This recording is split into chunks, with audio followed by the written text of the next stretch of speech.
We're live. Good morning, West Haven's on. Hey Frank, how you doing? Hi Julian. We're trying to log into the team meeting.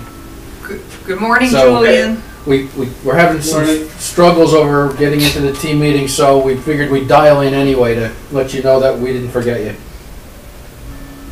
Okay. Yeah. Oh, okay, so here. Forgotten. So we have Frank, Mayor Rossi, anybody else with you there? Michael will be joining us. Okay. Lee will not. Okay.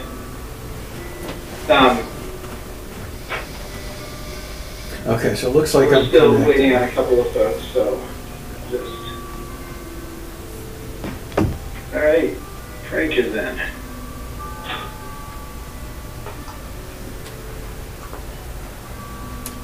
All right, here we go.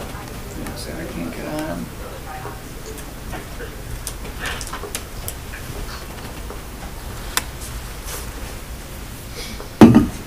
Neil's going to join us when we do the medical stuff, okay? Oh, okay. Hey Frank, thank you for making copies of everything for me. My pleasure.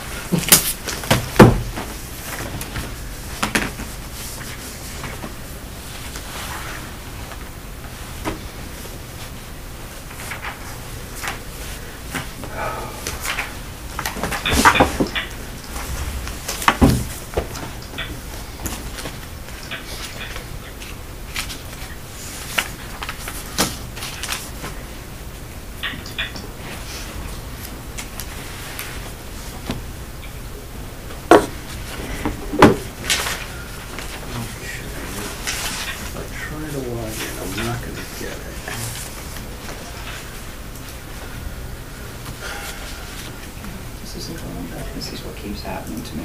It's like the last 3 days didn't matter. Or 2 days. It just continually does. See, now we could tell you what happened in the world if you don't know. If it's just, or is it just your computer? It's just my computer. Well, you didn't miss anything, I'll tell you that. But they're predicting snow in case you didn't know. No, I knew that. Now I do it. Just wait, you need a smart ass in the group. Sorry. At least they're not predicting that much, though. But I don't like when there's I don't trust them at all. Well, I don't like when there's ice in it. I'd rather take snow any day of the week than ice. At least your commute home is only a couple minutes. I know, you're right. My first year here in November, around Thanksgiving, we had an unbelievable storm. It took me 2 hours to get to Cheshire, and I never forgot it, so now I'm really gun-shy about it. Oh, man. I used to, when I was working in Norwalk, trying to make that commute home during the snowstorm on the Merritt Parkway, because the Merritt is always like the last road to get plowed. I know. 95 first. So you'd be going down the Merritt, and literally there'd be 2 grooves in the road, and if there's a low car, they'd be pushing snow with them. I was lucky. I lived, 2 miles from my office, and oh man. How do I want to join? That was a relief. So I've got the microphone on the meeting turned off because I have the phone going here. So which one of these do I do? Download the Windows app. I did it right from you can do it from the browser, from your browser. Right, okay, because that's what I did. That way I'm not no downloading installation or anything. downloading required. Right. Now it'll probably give you a message that says, oh, no, you're good. All right. You just hit join now. Yep. And you may want to just either turn your microphone off. Do we just click on it like we usually do? Mute? Yep. Okay. Okay, that wasn't so hard. You're not Zooming, are you? They don't have... They set up an actual team meeting. Oh, okay, I missed it. Okay. Because I think because the presentation. Oh, this way that Leslie can share her screen. Oh, okay. And then, okay. Hi, Justin. Hey, Kim, how are you? We're experiencing some issues today in the office, apparently. My Microsoft won't launch and neither will Teams, so I'm going to do this meeting on my home. I turned off the speaker. I turned off the speaker on my.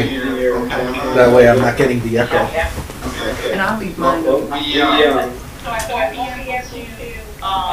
There's a delay though. It sounds like. I'll just look into you when I need help. Okay. So we with City on the line, we have the folks from the other firm on the line, and we have Tom Hamilton and Steve Sigler on. We're waiting on Bob White, possibly Pat Egan. Christine let me know she's not going to get it. So we're one short. We're one short of a quorum. We only have minutes on the agenda, so there are no other action items. So I misunderstood who was the other member that presented us today besides Tom? Steve. Okay, thank you. Very, very good. If you wanted to move forward, so the mayor is on the line, Frank is on the line? Correct. Yes, good morning, Kim. And Michael is on the line. And Michael Mylone is with us as well. Thank you, Michael. Anybody else that you want to decide? No. Okay. I can't. I'm on the phone, but I'm in my office. That's the same thing. Okay, thank you, Matt. I was wondering. Would it make sense just for expedience if I made a motion to go out of order, or is that not even that important? I was going to. More important, we can't vote on the amendments, right? Yeah, I'm going to pass on to Can you turn the volume down? I'm getting this. What I'm doing is I'm getting an echo. Click all the way on the end. Yeah, you're all set. Then just If you can't hear it, then fine. I'm getting this echoing. Yeah, but I think we're still gonna get it unless I turn it all the way down. Yeah, if you turn it off, then we'll use the phone as the sound source. Thank you. How about now? I turned it all the way down. That's perfect. And I turned. We'll see when someone talks. This meeting is being recorded and or transcribed. Yeah, no, we gotta wait till somebody talks to see. So we're recording. That's good. Okay. Thank you. Thank you. No problem. It was driving me crazy. I said, So I'm going to call this meeting to order. Today is January 26th. It is the West Haven Subcommittee of the MARB. And the time, it's 10:09. It is time to start the meeting. And I am Kimberly Simpson. I'm the designee for Melissa McCaw, the OPM secretary. The co-chair, Christy Shaw, is not able to be with us today. Yeah, this is the audit At this report. moment, we do not have a quorum. We're pending. hopefully they'll put it up on the We're screen. pending. That's I think that's what And we we're That's why I going to didn't move on print it. to the next item on the agenda, and that is item number 3. Can I interrupt for 1 second? Yes. Pat Egan just texted me saying that he is waiting to be admitted to the Oh, thank you. meeting. So let's hold. Nope, I just emailed him. His name is not showing up in the waiting room, so I emailed him to try again. Different meeting. Okay. I'm not sure what else to. He's in the waiting room for another meeting. Oh, this. I gotta remember that I've got this camera on, So so. it's still in the Frank, how did you get that view with all of them? Then we will add. See, I know, it defaulted to that. See, mine is showing all separate. Okay. And for all of those other members that are on today, because this is our first time that we are actually using a video rather than calling in, every movement, please put yourself on mute because we will hear all of those noises. So we don't want to have that background noise.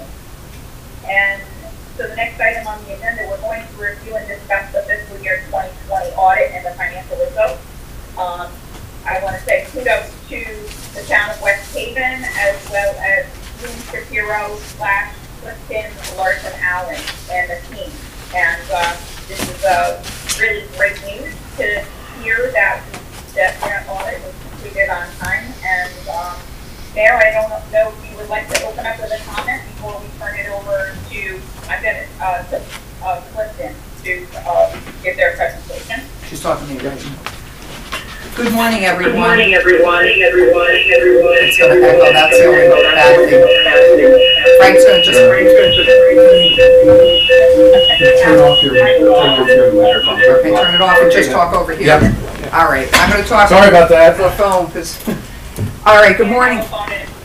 Good morning, everyone. Yes, I'd just like to say that we're still very, very excited that this audit was done on time, and you know, again, it was all hands on deck, and I get that, but at the end of the day, we achieved a goal that hasn't been achieved in over a decade, so I'm very, very pleased, and as I'm hoping that the MARB members are as well, because I think it's important always to have financial information timely. An audit really doesn't help you if the year is almost over by the time you get it, which in some cases it was. Like, for instance, the first year I was here, because nothing was ready or done, we didn't get the audit until June. So again, this is timely information, and I'm very pleased that we were able to get this done on time. Thank you, Mayor. So, Frank, are you all set? We're going to turn it over to below. Yeah, I would say we could turn it over to Bloom Shapiro. Very good. Today with us is Leslie Salt. Good morning, everyone. On this soon-to-be snowy day, apparently. Thank you for having us today. I'm going to try and share my screen. I know a lot of you are on the phone. You might not be able to see it, but I think Julian has sent the presentation to you. Yes, he has.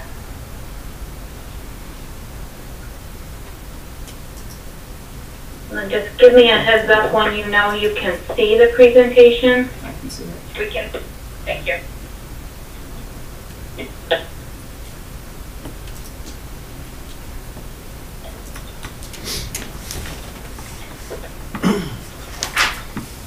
Give me a second here. Okay, you guys see the bicycle, right? Yeah. Yes.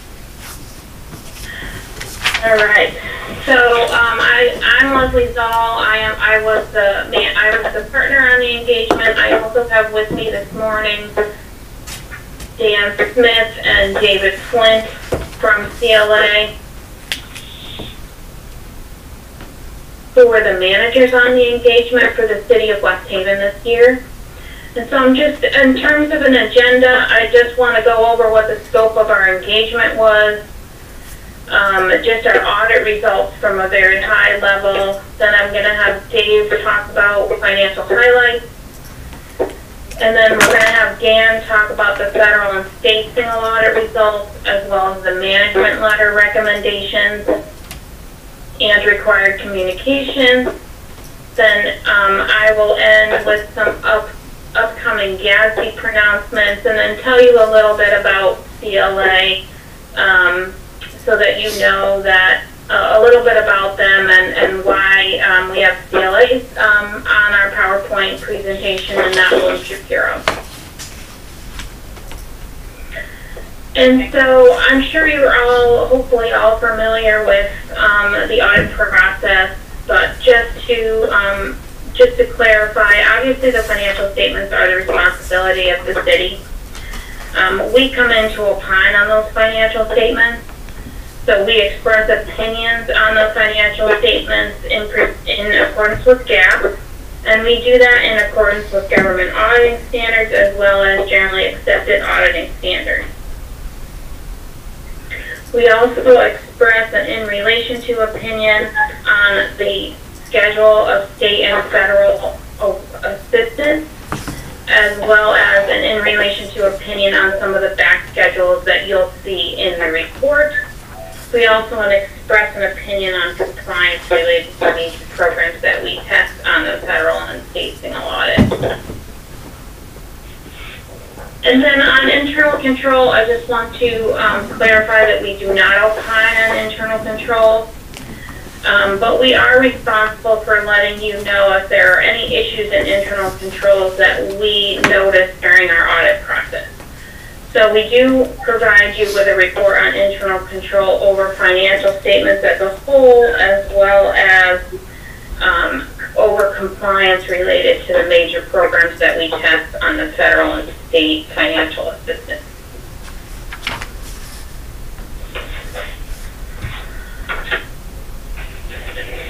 So as just a high level result of the audit, the city of West Haven did receive an unmodified opinion on the financial statements. That's what you would want to receive each and every year. We did have one material weakness identified in internal control. And so I just want to briefly talk about that for a minute. So we did process one material adjustment to expenditures and accounts payable, and that invoice was related to West Haven High School project. And that was based on our audit sampling. So we recommend that the city improve their fiscal year-end close procedures to make sure there's proper cutoff, even if it doesn't necessarily affect their budget, because it's with the capital project fund that is recurring. The snapshot as of 6/30 should have the proper cutoff procedures.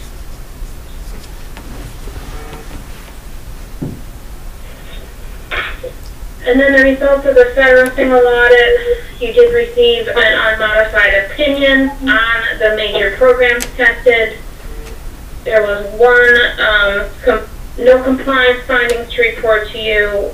There was one significant deficiency in internal control regarding procurement, and I'm going to have Dan go into that in more detail when he talks about the federal single audit.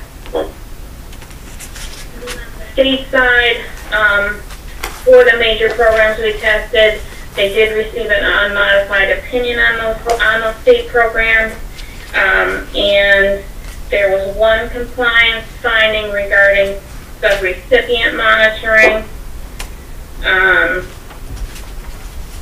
No significant deficiencies in internal control, and I'm going to have Dan talk about that more in detail later. Sure. She thought they lost connection.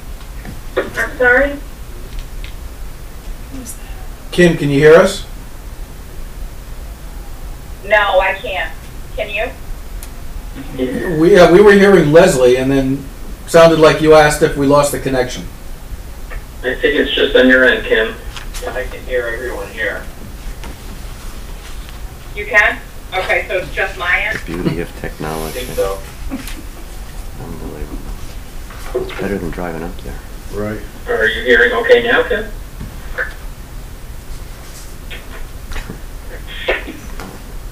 lot of times if you sign off and get back on again, sometimes. Well, I think she dialed in on her phone. Yes, she's using. Yes. Should I continue? Can you hear us, Kim?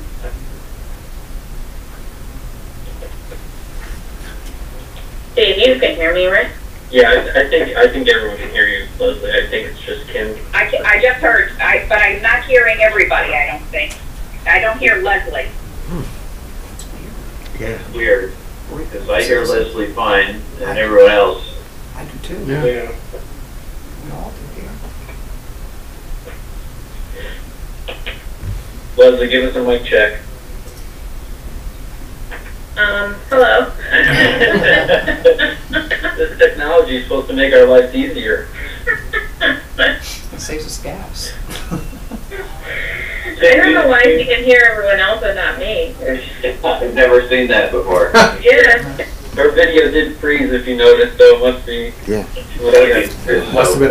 Maybe it's Kimberly, maybe you can go out and come back in, and maybe that will make a difference. Because issue. everyone else seems to be able to hear fine. I have problems with Zoom. I have internet This issues. isn't Zoom though, this is a different one. It isn't? Okay. This is Microsoft Teams. Okay, she's offline Oh, right now, that's so what you hopefully said. Okay. she's trying to reconnect. Because that's usually the only way you can fix it is to get out and Yeah. Get back in again, yeah. Yeah. Well, it's not perfect, unfortunately. I have their pictures, I still have the PowerPoint. Let's see. I don't want to. Yeah, I can, like, I'm scared of playing for anything, because I'm afraid it's going to be worse, not better. This computer doesn't like to work on a good day. When I was being interviewed for this job, they had a Zoom interview. I lost it for 10 minutes. And I thought, I'm glad I'm not getting interviewed for a technology job.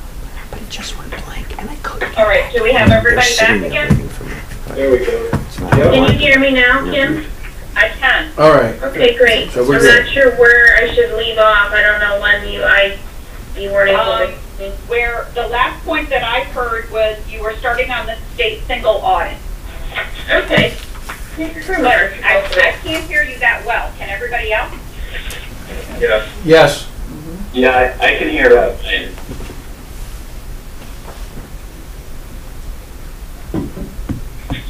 Okay.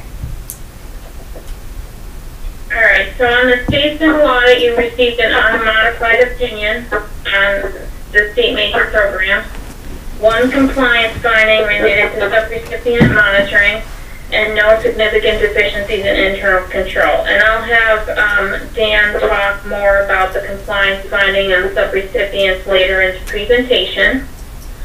And I'm going to hand it off to Dave. I didn't forget your name, Dave. I was going to move the slide. So I'm going to hand it off to Dave Flint, who's going to talk about financial highlights. Good morning, everybody. The first slide here, slide 8, we have, it's basically a summary of the information on Exhibit 1, which can be found on page 13 of the city's financial statements.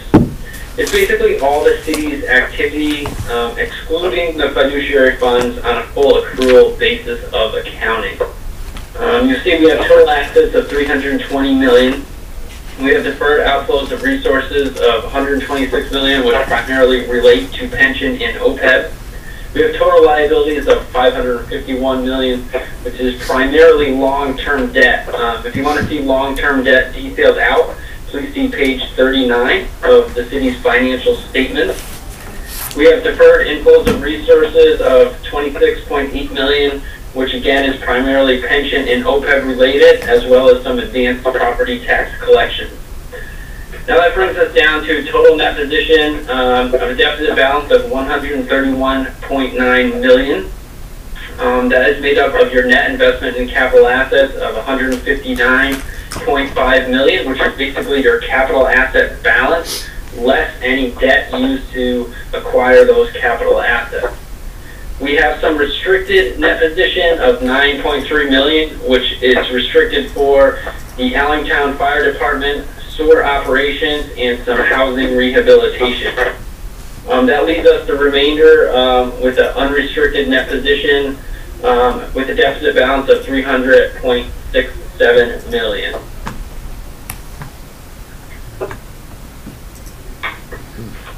Moving to slide 9. This is basically Exhibit 3, which is page 15 on your city's financial statements. It basically shows all your major funds as well as your non-major governmental funds summarized in total in the last column. So first we have your general fund, which has a fund balance of $3.6 million, which represents a $2.2 million increase over the prior year. We also have the Allentown Fire Department, which has a fund balance of $2 million, which also has an increase of $766,000 over the prior year. The next is the Capital Improvement Fund, which has a fund deficit of $37.9 million.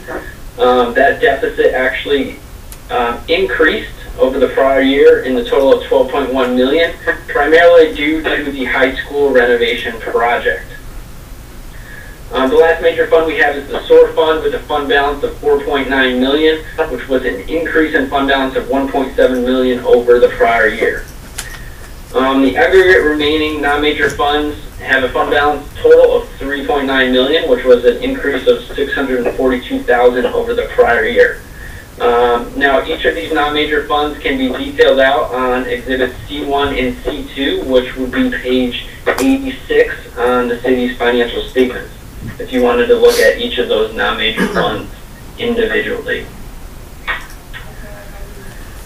Moving on to slide 10, this is a summary of your proprietary funds, which is made up of 3 internal service funds. You guys have the medical fund, the general liability fund, and the workers' compensation fund. Now, each of these funds was in a deficit position throughout the year, meaning it was a deficit at the beginning and the end of the year. However, the medical fund was able to decrease this deficit by $619,000, as well as the general liability fund was able to decrease this deficit by $58,000. The workers' compensation fund did experience an increase to that deficit of $150,000. You guys can see exhibits D1 and D2, which are on page 90 of the city's financial statement for the statements of these three funds broken out separately. Moving on to slide 11, which is your fiduciary funds, which is just your pension funds and your custodial funds. The city has one custodial fund, which is basically your student activity funds, which was a total of $405,000 for the year. More importantly, the city has two pension funds. They have the police pension plan and the Allentown Fire Department pension plan.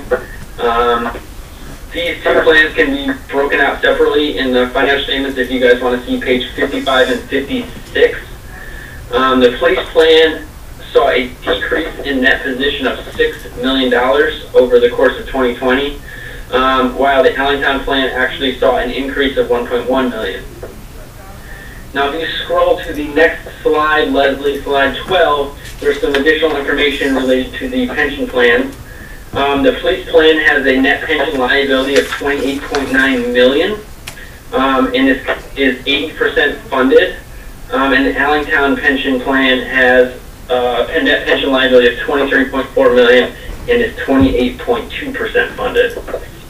In addition to those net pension liabilities, the city also has a total OPEB liability of $308.1 million.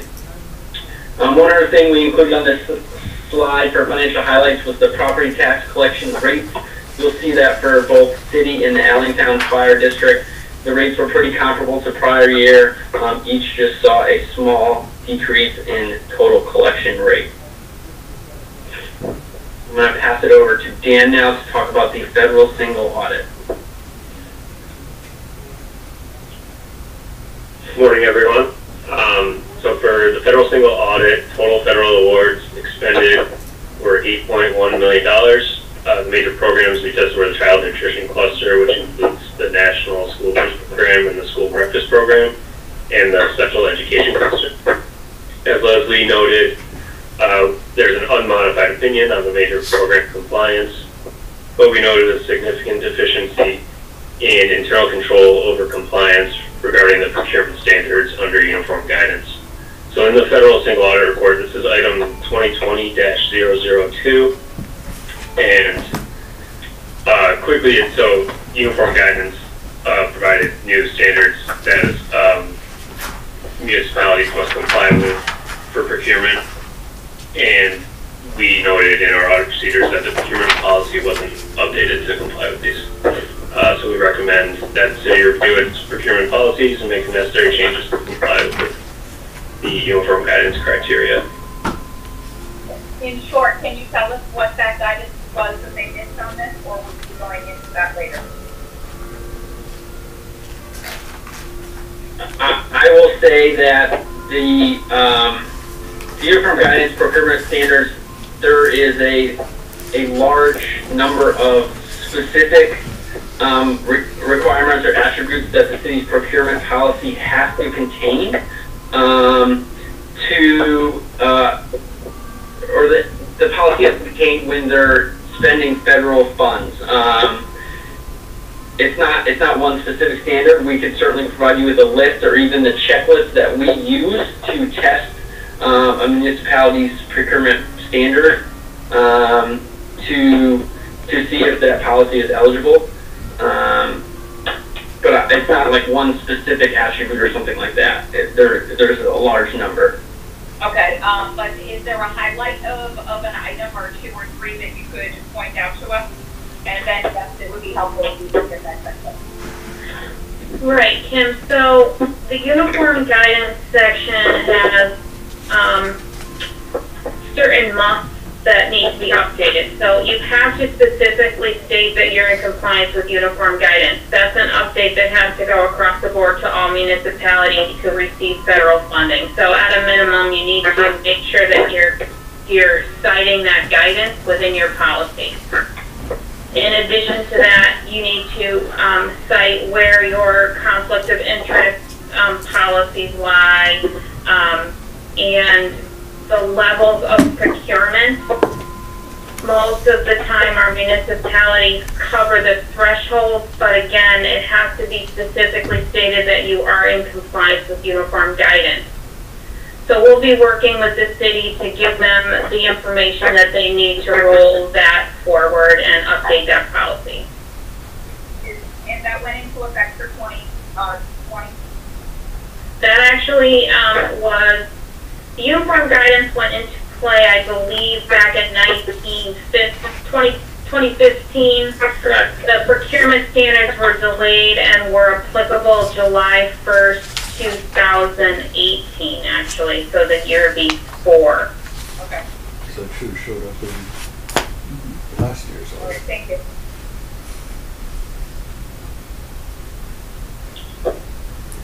So for the state single audit, total state awards expended were approximately $89.1 million. The major programs tested were the Alliance District, Clean Water Revenue Bonds, pilot for private colleges and hospitals, and child daycare. As Leslie mentioned earlier, there's an unmodified opinion on major program compliance, with one compliance finding related to subrecipient monitoring for the child daycare grant.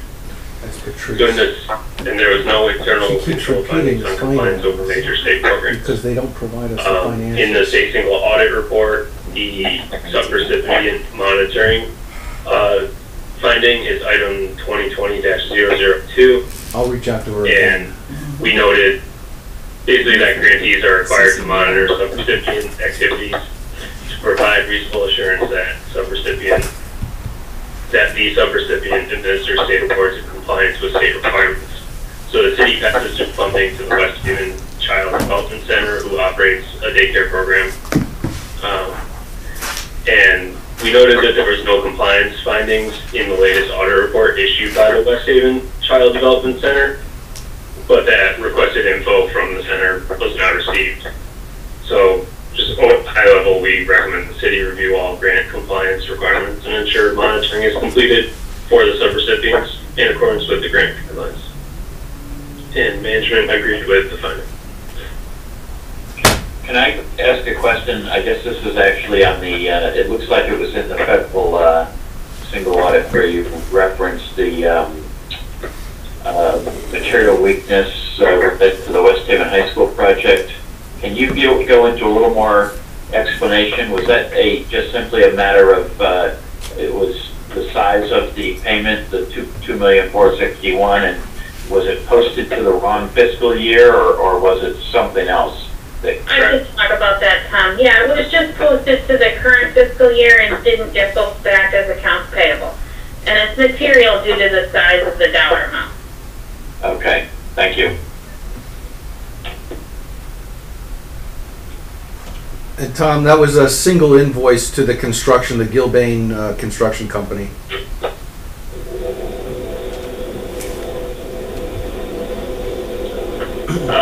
So the next slide, in connection with our audit report, we issue a letter provided to the mayor and the Court of Common Council. It's dated the same day as our audit report, and it outlines all the following required audit communications.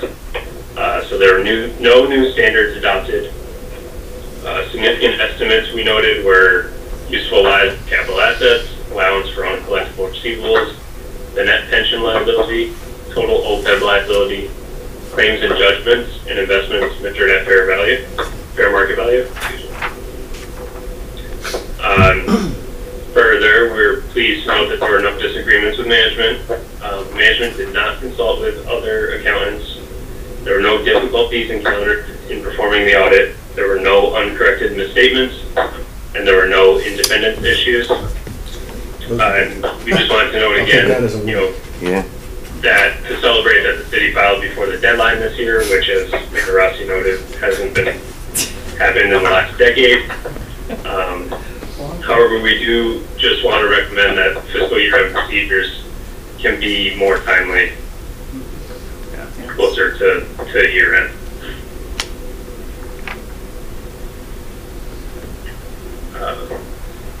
separate management advisory letter was also provided that includes some comments and recommendations that we noted throughout our audit procedures. So these included, I'll touch briefly on each, the accounts payable material weakness that we noted about the expenditures not posted to the proper period, for which we recommend strengthening the cutoff procedures. Cash controls, we believe that controls in place could be strengthened to verify the entirety of the cash received is deposited. So although we know that bank recs would catch material omissions, in performing a review of received batches, we noted instances where no approval signatures were present, indicating that a batch had been reviewed. For shipping receipts, we found that the controls in place do not verify proper receipt of goods and services ordered, and that only invoice approval is used as verification for receipt of goods and services. So we recommend the city make use of the shipping receipt to confirm that the receipt of goods and services has happened, and so their finance department at that point. For bank recs, we noted at times there was no formal process for review of the bank recs. We recommend that bank recs be reviewed and approved in a timely manner, and that a review should be documented with a dated time. For timesheets, during our audit procedures, we noted instances where timesheets did not have evidence of being approved. So we recommend every timesheet be approved by the supervisor. That should go away with ADP. To verify the time indicated is accurate, and we recommend that it should be documented with a sign off. The approved vendor list, we noted that city allows purchases without first approving vendors, which can increase the risk of fictitious vendors or not able to obtain the best price for goods and services. So we recommend the city implement procedures and controls for new vendor creation and approval, including creating an approved vendor list for all purchases. That should be reviewed periodically by someone other than those working in accounts payable. And I also wanted to note for this one that management noted that there was a process in place where a purchasing secretary was including vendors and purchasing manager reviewed it. However, due to retirement, there's been a vacancy in the secretary position, so only the purchasing manager has had the responsibility of the vendor list. And then for pension and benefit payments, we noted two items. First, in our testing, we identified an employee who's been receiving a pension benefit in excess of what was indicated by the pension census file.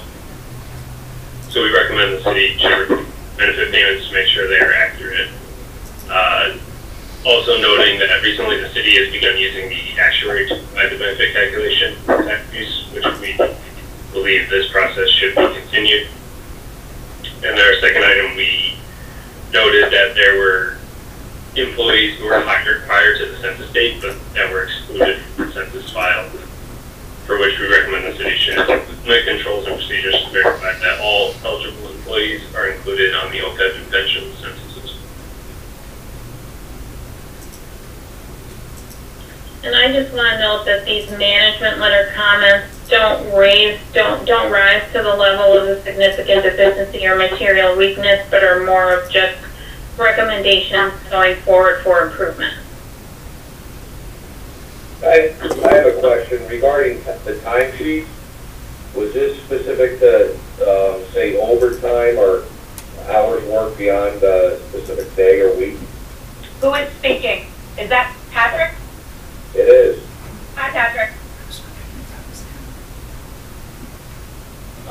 So these were just standard timesheets through our walkthrough procedures that we just noted that there was no signatures or efforts. But it wasn't anything specifically related to overtime.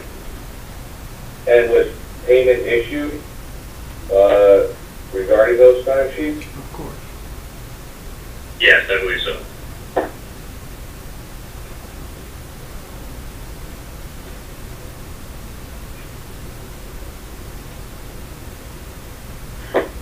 Okay, if no one has any questions yet, I'm going to move on. You certainly can stop me at any time. I just want to go over some of the new GASBs that are coming down the pike.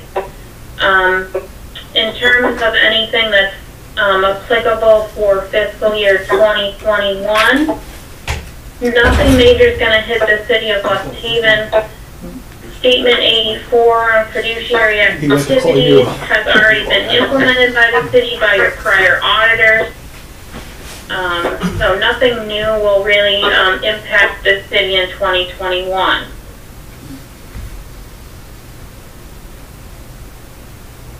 However, in 2022, Statement 87 on leases will be applicable. So the city should start inventorying their leases now. If there is a significant amount of leases that the city has in conjunction, and also the Board of Ed, this will be a heavy lift in terms of calculating the liabilities and putting those assets on the books. So that's definitely something that should get started right away. And CLA is certainly capable of helping you with that implementation. The other GASBs that are applicable for 2020 are related to specific transactions that we don't think are going to be significant to the city. As with 2023, they're very specific arrangements that we don't see in the state of Connecticut too often, so we're not too concerned about that in 2023. It's basically the leases standard that we need to pay attention to at this time. And then I just want to share with you a little bit about CLA. Bloom Shapiro, through a purchasing agreement, are now CLA employees. All of us have merged into CLA effective 1/1/2021. We do believe that Bloom Shapiro and CLA do share the same values and the same culture. So we're excited about moving forward with CLA. We will be leading the Northeast. So teams that you've seen at Bloom Shapiro will remain intact. So myself and Dan and Dave will be continuing going forward. So we anticipate a seamless transition with this merger. The CLA does have a very robust state and local government practice. So we hope to add resources for our clients from a national perspective. They serve 3,500 government clients, whether state government, local government, or quasi. So we really feel that this CLA merger will give more resources, not only to our clients, but our staff as well. Our contact information is on the slides. If you ever need to get a hold of any one of us, we'll be available to you for any questions you may have. And if you have any questions right now, we'd be happy to help you.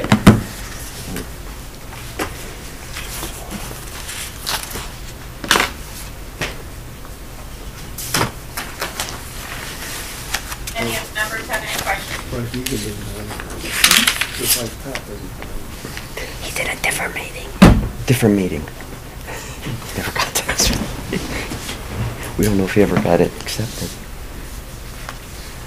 So when I looked at the findings that you have pointed out and/or significant deficiency, West Haven is making a lot of progress and has made progress. While under the MARB, or at least with the experience that I'm working with Frank and the city. So while we see that there's still some more room for improvement, we are interested in seeing the management's better comments, because we would like to fix things before they get rise to the level of a significant deficiency or material weakness. So we do appreciate you sharing this, because it is important that they do implement those proper internal controls. I would say, as far as the timesheet is concerned, they're moving to a brand new system, and that should alleviate all of those problems, because it would be a two-part process where the individual will be entering their own timesheet for a manager to approve. So effective, is with it. They're ready to go live. It was slated for February the 1st. While this may continue, as we're learning about this after 6 months has already gone by, we're into 2021. These weaknesses in some cases would probably continue and could possibly repeat, but hopefully we could close some of them in the last month of the fiscal year, such as time that's easy. I would ask the team, did you find anything alarming? I know this is your first year on this job, and so, you know, as a look back, you know, areas of risk that you should bring to our attention besides what you have already made us aware of? No, I don't think so, Kim. I think, you know, our first year, we always like to give you everything that we've seen. So, I mean, from the most part, everything that we've noted, we've put in writing for you. Perfect. Thank you.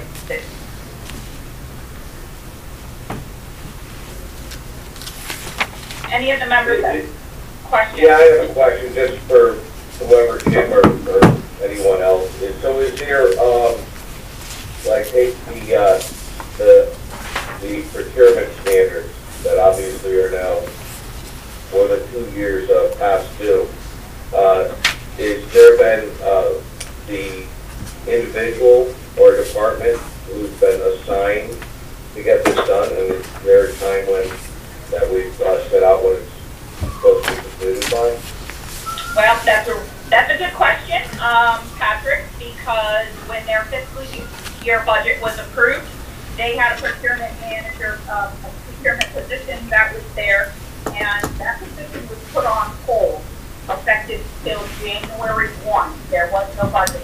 So it is that key that the city did not put that in. This is a change that the council had recommended when they approved their budget.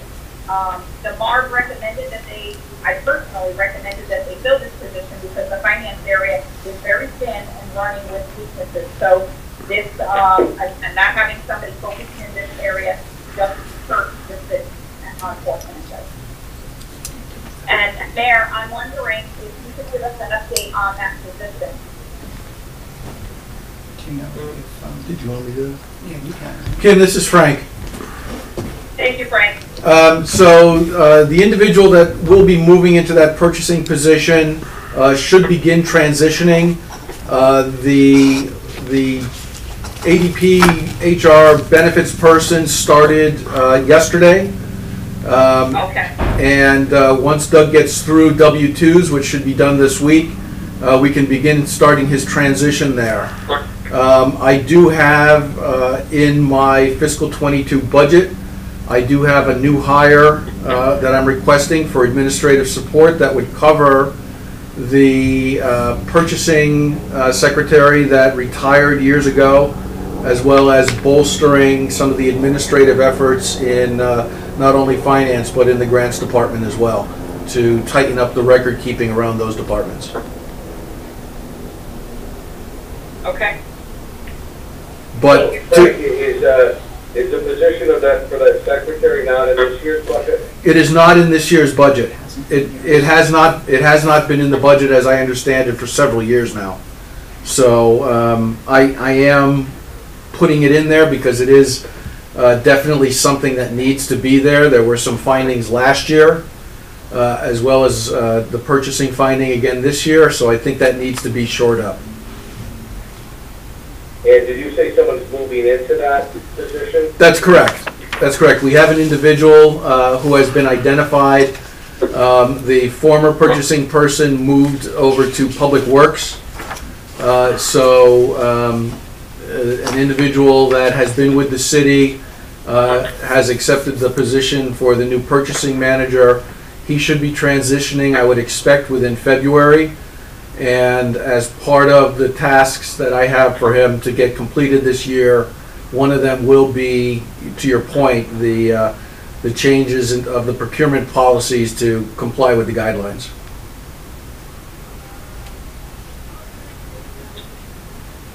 Okay, and so the date on that implementation would be by the end of the current fiscal year? That's correct, and I'll contact Leslie and team to find out exactly what we need to put in.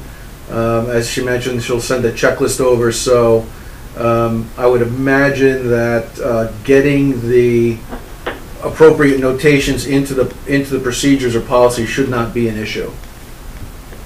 That doesn't need to go to council. We'll have to check. I'll need to check to see what's involved as far as council approval to change those guidelines and policies. Have you thought about yourself and the mayor requesting that some of the contingency money that was put in the budget down to the contingency line gets moved up and you accelerate this position higher to shore things up? Yeah, I think the problem I've got, Kim, is Doug is been running point on the ADP project. So we are still expecting to have our first check cycle February 19th. Okay. And as I said, Rosalind has started with us yesterday. We are. I'm hoping to retain the contractor that has been helping us to get us live through this, and then now that Rosalind is here, I can start to wean Doug off of that project. Very good. I just couldn't jeopardize the ADP project. Understand.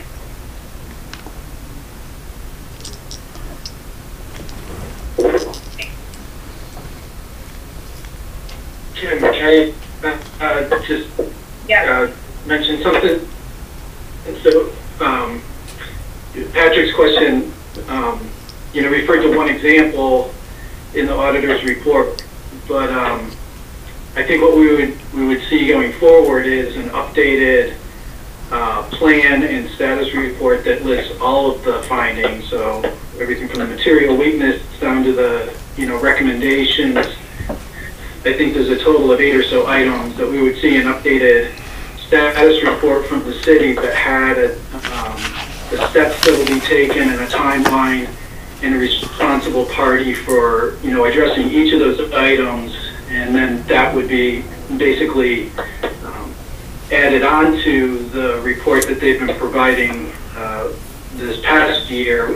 Any open items that still remain from that plan. So I think to Patrick's point, we would see a timeline and a plan for each of the items. All right, great, and hopefully we can have that for the next subcommittee meeting as an item of discussion. Yes, I'll get that pulled together for you. Thank you. Hi Kim, it's Max. I have something from the Board of Ed perspective. Yes, please. I just wanted to let the subcommittee know that all the controls that Kim, yourself, and I worked on for the board have been implemented, are being followed. The board was able to remove the findings that were for the board, and we finished fiscal year 20, $821,186 under budget, and those funds were transferred to the fund balance, the general fund. Okay. Thank you, Matt, and good progress in that area, and because last year was a whole different too, right? Thank you.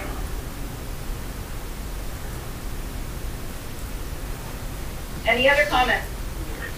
Yeah, Kim, just one item from auditor's perspective. Dan had mentioned that one management letter comment regarding the pension payments. I just wanted to clarify with you guys, exactly what that was. We identified an individual who had been receiving, or is still receiving, an additional $1,000 per month in their monthly pension payout. This person retired approximately 30 years ago. We did not go back. We don't know how far back this issue goes. And obviously our audit testing is based on sampling, so we of course did not test every single participant in the city's pension plan. But we did identify this one individual that's receiving the extra $1,000 on a monthly basis. To the mayor's credit, we've already had discussions about some additional procedures outside of the audit that we can do to try to identify, if this is a bigger problem than just this one individual.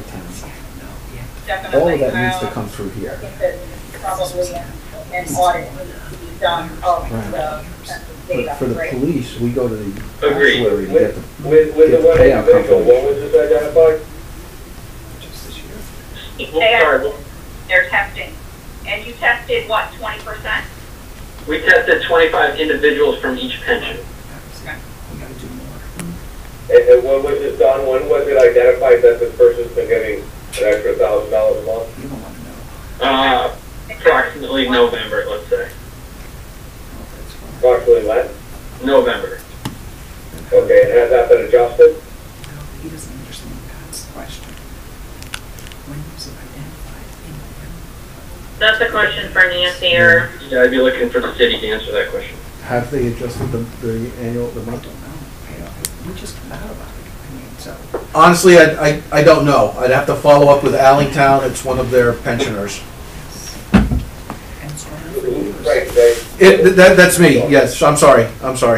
Yeah, this was an Allingtown Fire Department pensioner. So I'm going to have to follow up with the new chief to see what is being done to correct this and how they're going to fix this going forward. I don't know what their current policy is. I know from the city side, when we have a pensioner leave, we actually do reach out to the actuary to get confirmation as to what the monthly payment should be. So I'm have a note to circle back with Allingtown to find out what policy they have in place. Okay, you know what policy they have in place to correctly identify what someone's pension should be? That's correct. Because this, from what I understand from the auditors, this was an individual who retired 30 years ago. Hopefully, for people that are retiring this year, last year, whatever, they're going through an appropriate process to determine that the monthly pension amount that they're giving them is actually what should be the true amount. Yeah, one would hope, especially with a pension fund so brutally underfunded. Absolutely. My question is, with the one person that we know right now, that for however long, at least we know as of today, he's getting approximately $1,000 more a month than he should be. What has been done to change that and to look at how much he's been overpaid? Payments are due back to the fund, but at least going forward to halt that extra $1,000. I personally have not done anything, but I will circle back and respond to the subcommittee as a whole with what I find prior to the next meeting. Thank you, Frank. With what you find as far as what they're doing about it? Yes, I'd like to get confirmation from them that this has been corrected, that the extra $1,000 a month has been eliminated, and what actions, if any, are being taken to rectify as much as they can.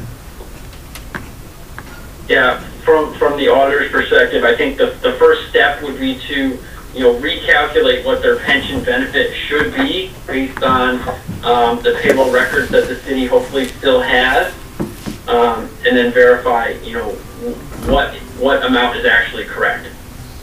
Because like I said, the census file that's given to the actuary every year has a number that is exactly $1,000 less than what they're receiving. Oh, and they just continued and did not make the adjustment, so the actuarial report was accurate, but the payment was not adjusted? So this census file is actually a file that comes from the city to the actuary. So it's actually the city's information. It just so happens to be that the amount that's coming out of payroll is not the same as that number.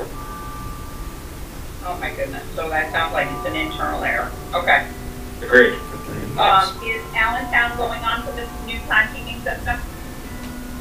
That is the plan. They will not be going on day one, but Attorney Tiernan has told me that he continues to move towards that direction to get them clocking in on the new system, and then the next step would be to get the police to comply as well. I think that we're going to need an audit of the census data to make sure that we don't have more overpayments and other areas, not just Allentown. I would pick all of them, that anybody who is participating, that we do a census data audit. Julian and I are familiar of another town that had to do that recently, and when they did, they found that there were more overpayments than the one that you had just cited. So it's important to make sure that those payments are accurate, especially when you're talking, Patrick, as you brought to the committee, on funding, you know? I agree. I completely agree. So Frank, after you go over and speak with them about the process, the second thing that I would suggest is, who is your actuary? Milliman. Milliman? Yes. Would you please, or Mayor, would you please get a quote from them to find out how much they would charge to audit your pension data? Okay. Thank you.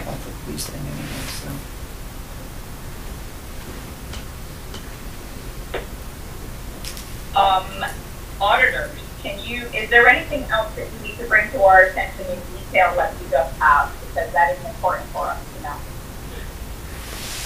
David? That was the one item that I wanted to discuss further. I have no other issues, Kim. Thank you. Dan? No. All right, I was on mute. No other issues. Okay, perfect. Okay, any other conversation about the financial statement for the auditors? Or I guess not. So thank you very much for coming. We appreciate all the hard work and you bringing to our attention. And I know you will see you again. So you have a contract for 3 years. Perfect. I was just thinking, is Debbie back there? We definitely will continue to work with you to make sure that the city moves forward in making these changes. So Leslie, thank you so much for your time. I don't know how you recoup for that you and your either. team, and appreciate your presentation today. Thank you. Yeah. Thank you, everybody.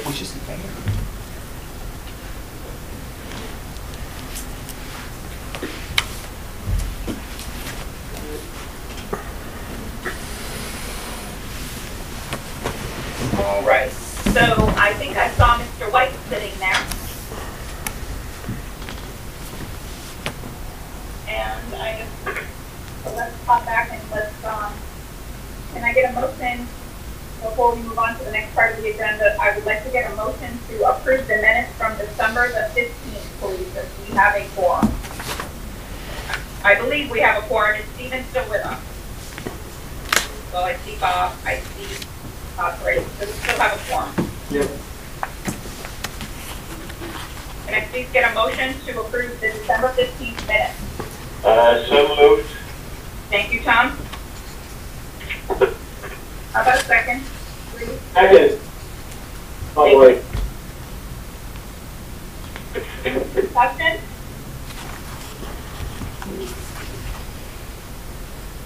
Julian, can I get a roll call, please? Mr. White? Yes. Mr. Hamilton? It's muted. Yes. Mr. Balsigno?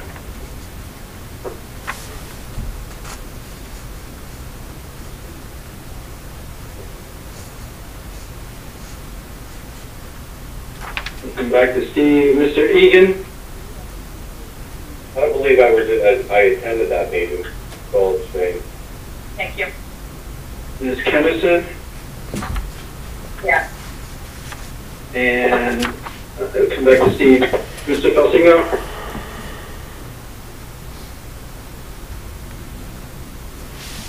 All right, if he's on, we'll let him record his vote later if he gets a chance. We do have a quorum for the motion. Yep. Motion has, is to approve those minutes as passed, so thank you.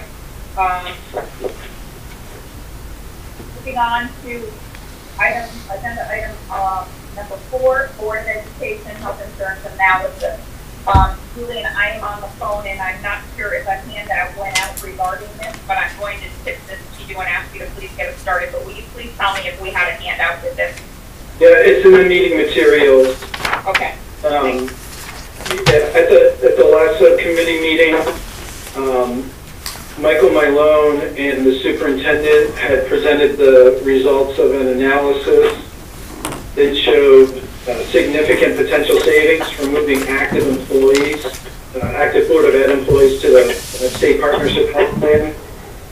And the analysis also showed that the cost of enrolling retirees in the partnership would be more expensive than self-insuring under the existing self-insured Anthem rates.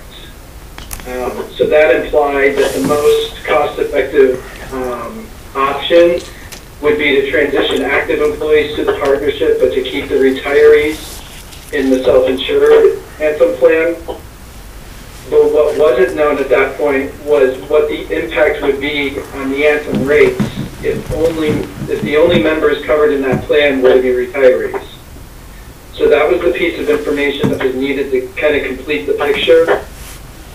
So since then, Michael Malone, he's been working with Seth from Lockton, working with Anthem, working with the superintendent's office to get projected renewal rates for a self-insured plan under a scenario in which only retirees were retained for coverage. So as I mentioned, there's a memo in your, in the meeting materials that went out, there was a memo with some exhibits that provide the results of that analysis. And Anthem's projections show that the retiree self-insured rates would increase over the current Anthem rates if the plan were, if it was only retirees enrolled in the plan. However, it would not result in a cost increase as large as moving those members to the partnership. So the overall total savings in a scenario where actives move to the partnership and retirees stay in the self-insured plan are greater than the overall savings that would result from moving everybody to the partnership. There is, I'll just point out, in the last paragraph of the memo, there is a typo. There's a reference to column O. That should read, it's a reference to column F. So it was column O in the Excel spreadsheet, but not in the actual exhibit as printed. So those are, kind of high level. The results are still considerable savings to be achieved. And then I'll also just point out that the retirees in this analysis, none of this is addressing the over 65 retirees on Medicare who currently receive a Medicare supplement through a Zenith plan. So that's a separate group that will be addressed through a separate analysis. This is just referring, when we talk about the retirees within the Anthem plan, we're talking about under 65s and over 65s who are not eligible for Medicare. So that's kind of the overview of the results of that, and where we are with the financial analysis. Michael is on the line, and I believe others, possibly Seth and others, are on the line also if you have any questions about where this piece stands. Julie, what document are you referring to? It was in the meeting materials that were distributed a few days ago, Friday. There's a memo that says, a memo and 2 tables. So Julian, this is the table that shows, if I'm reading it correctly, net savings of $1,402,000. You've got $1,671,000 savings on the active employees, and additional costs of $100,000 for the pre-65 retirees, and an additional $168,000 for the post-65 non-Medicare retirees. Is that correct? Yes. Right. Okay. So, what is the status now? You know, this is great information. It looks like it makes sense to go forward with this. Are the wheels now in motion to do that, or what's the plan for the Board of Ed? Tom, this is Neil Cavallaro. Just to follow up, I had spoken with Bernie Slowick earlier, and you know, in the process back in the fall, we followed up with a phone call yesterday. The process is pretty simple. It's you know, we have to give them 60 days notice to fill out the application, which I think you're aware of, because I believe your town is in the partnership plan, and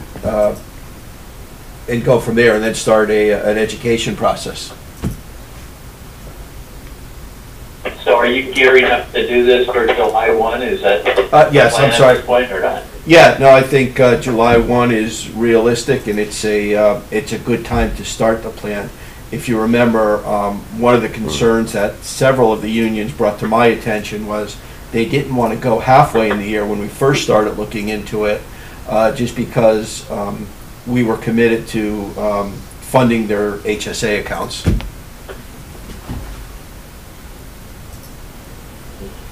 Okay. So have you already funded the HSA accounts for 2021, or what kind of? We fund them. We fund them $1,000 in July and another $1,000 February 1st. I see. Okay. So you're on a July 1 plan year for the HSA plan, is that correct? Correct.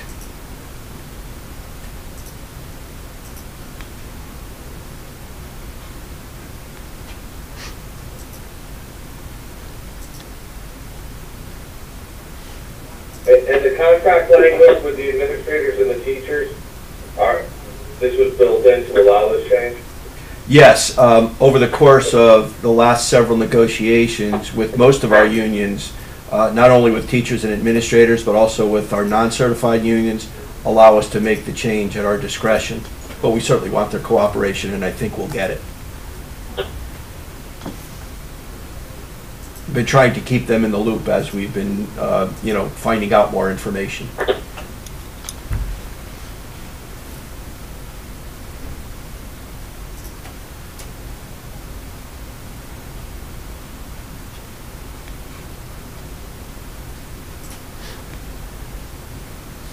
Well, it sounds like we have our wheels in motion and that's the plan. So we'll just continue to get updated at the monthly subcommittee meeting. Michael, is there anything else that you would like to add to this discussion? No, thank you. Michael put a lot of work into this. I mean, he really helped me out with the numbers. I have to acknowledge that. I know he has, and we are thankful for him. So I just want to make sure that his good work gets noticed. Thank you.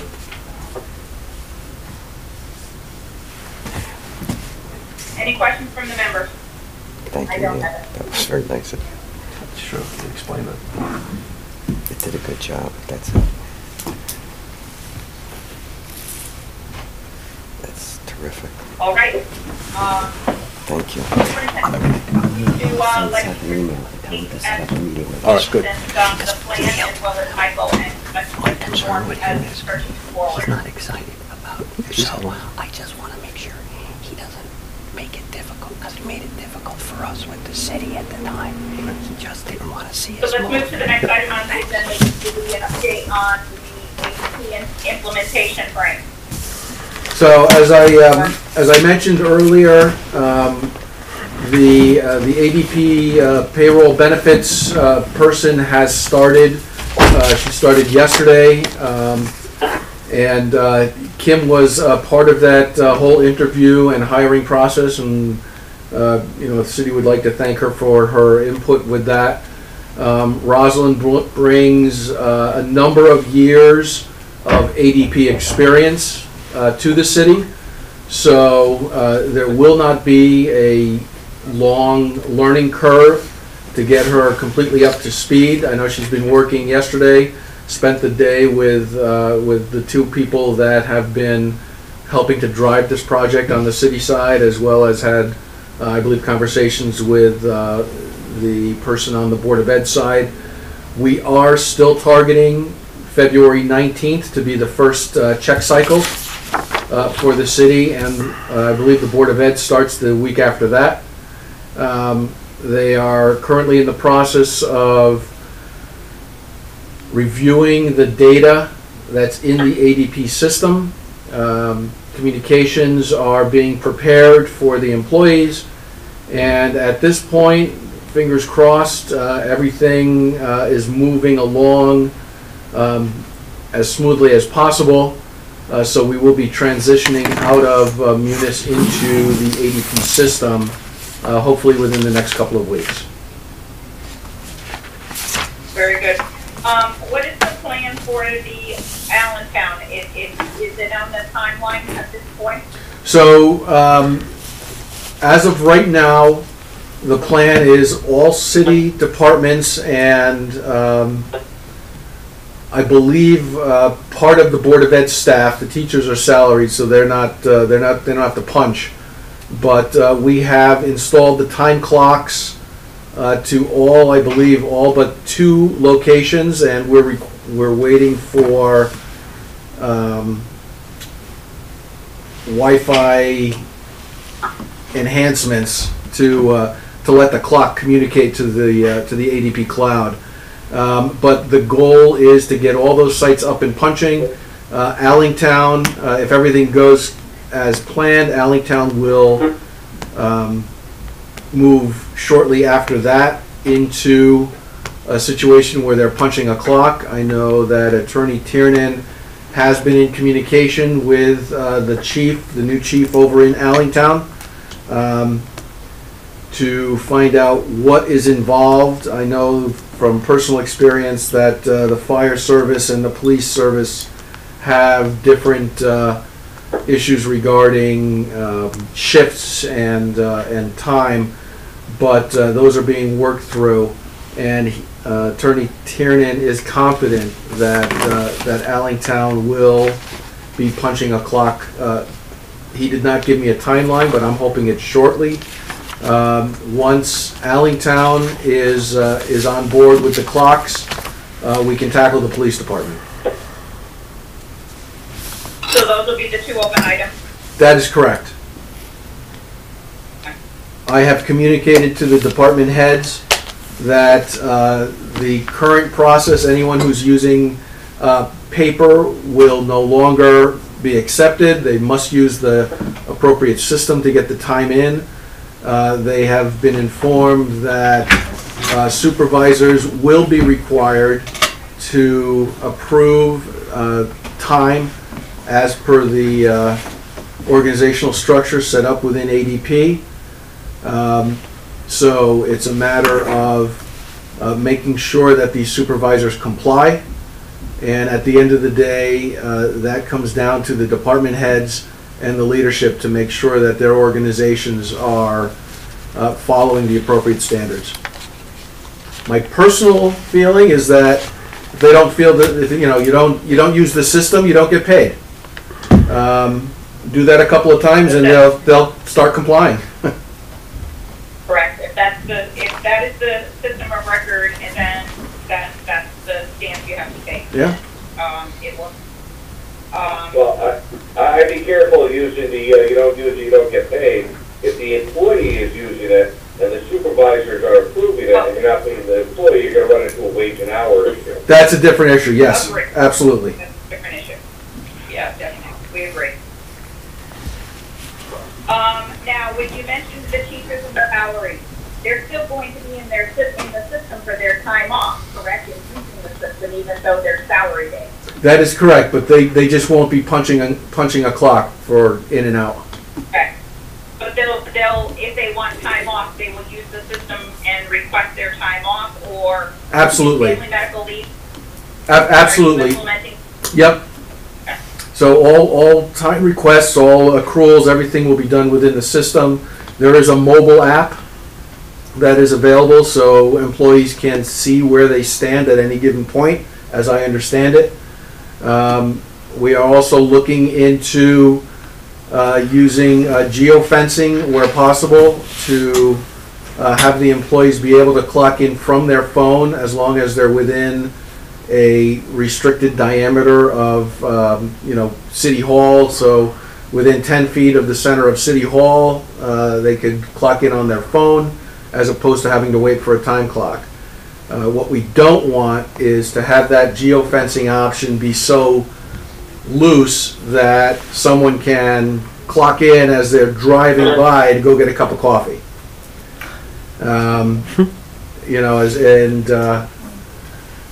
So I've spoken to Brantford. They are using ADP, and they are using the mobile application and the geofencing within their City Hall complex. So confident that we should be able to get that implemented.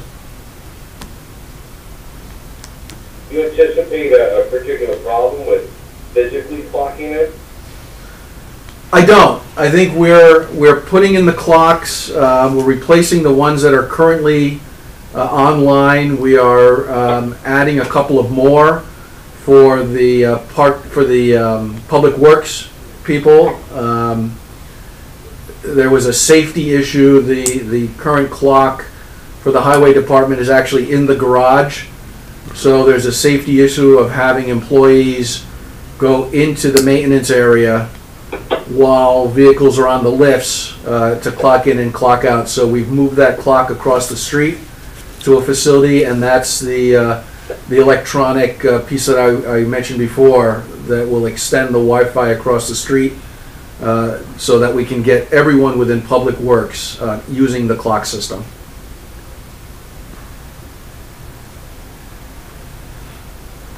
Okay.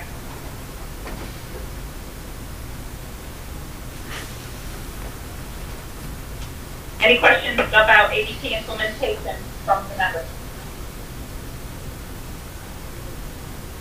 I was just going to add, it sounds like the plan is to roll this out to the Board of Ed. Is that correct, Frank? That's correct. Everyone will be on the system at once. Okay. Just one thing, and we have a, automated electronic time and attendance system. There are, and maybe that's really for the Board of Ed folks, there are a lot of additional sort of complicating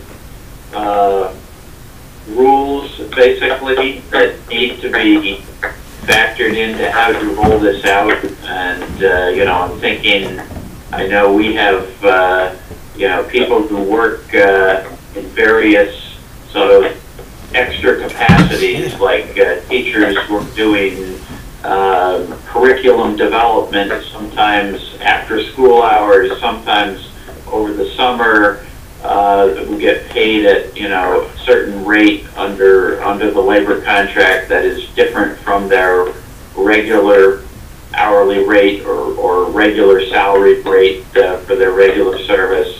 And if you're able to actually eliminate all of your manual timesheets, I would want to come visit you and see how you've done it, because that we've found, although we've got all of our teachers and have for more than a decade on the system, and they actually punch in once each day to signify they're in the building and actively working that day. We find that there's just lots of sort of supplementary pays that apply particularly to teachers, but also to other non-certified staff sometimes, depending on labor contracts, that it's a particularly complicated system to try to program. I mean, you could put in and we do use the features that allow you to punch in, codes, so that if an employee is doing one thing, you punch in one code. If they're doing something else, they punch in a different code.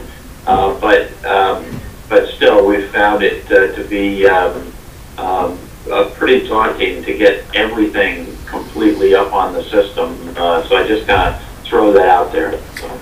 Yeah. Thomas, Matt, from the board. It's been a pretty painstaking process with ADP trying to get all those additional pays in the system. We spent many of hours, many phone conversations. We think we're in a good position to eliminate the majority of the paper and timesheets and whatnot. But we understand how complex it is to pay some of these additional jobs. But we think we have set up the system pretty well, and we'll keep you updated.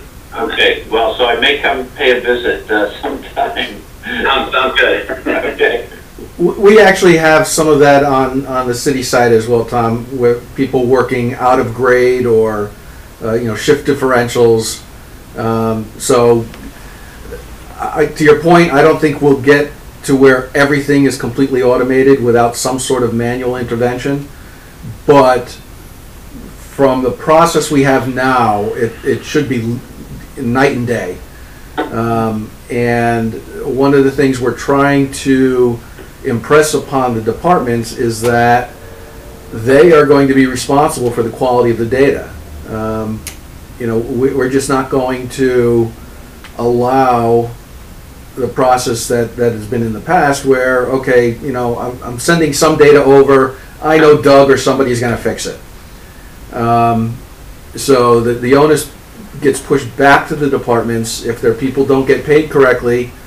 Obviously there's going to be a learning curve, but in the long run, if we can eliminate the bottleneck with one or two people having to quality control the entire city or board of ed, that's a good thing. Things will move smoothly.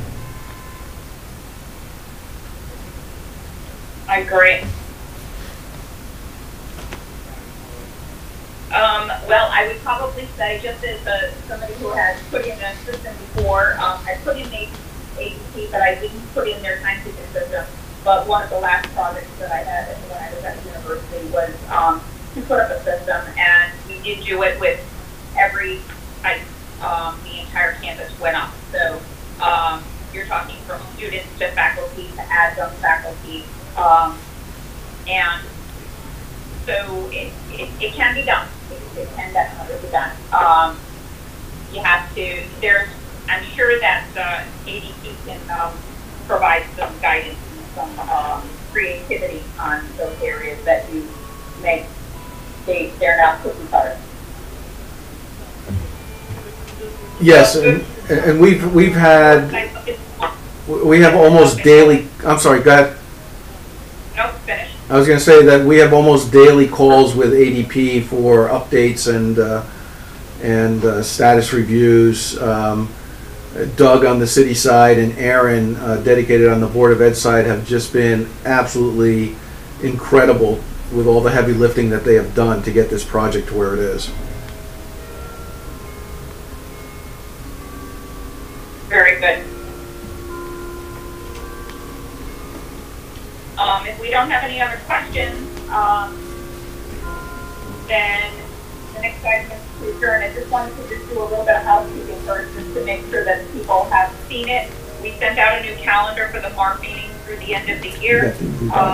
October, November, and December, we had to change from our traditional full MARB meeting on a Thursday. We moved it to a Wednesday to accommodate the secretary. So the secretary wishes to make sure that that she would be able to attend, and so we moved those meetings. And another housekeeping item is the commission and board member information that we sent out, so that we can make sure that we have the proper information about each one of our members, and could get that back to Julian. That would be quite helpful.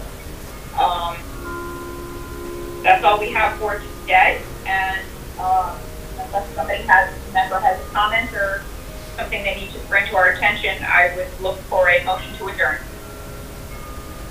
So moved. Thank you, Tom.